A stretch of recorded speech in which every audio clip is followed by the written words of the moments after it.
दो छोटे दोस्त आदित्य और अहमद कब्रिस्तान के पास बैठकर पत्थर उछाल रहे हैं। आदित्य मुस्कुराते हुए, सुन, अगर हम में से कोई एक चला गया ना तो दूसरा रोज उसकी कब्र पर आएगा। वादा? आधा पक्का।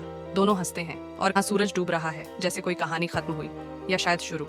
सालों बाद बारिश का मौसम, कब्रिस्तान की मिट्टी गीली है और एक शख्स काले कोट में हाथों में फूल ली धीरे धीरे चलता हुआ अंदर आता है। वो है आदित्य।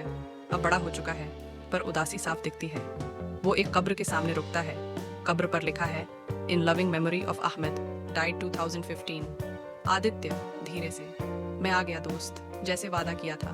वो फूल रखता है, थोड़ी देर चुप रहता है। बारिश की बूंदें गिरती हैं और सुबह सूरज की हल्की किरणें कब्रिस्तान की घास पर गिर रही हैं। वो जगह जहाँ कल आदित्य ने फूल रखे थे, अब वहाँ दो गुलदस्ते हैं। एक वही जो आदित्य लाया था और दूसरा कोई नहीं जानता किसने रखा। कभी कभी कुछ वादे ऐसे होते हैं जो मौत के बाद भी अधूरे नहीं। वीडियो देखी और मजा आया ना?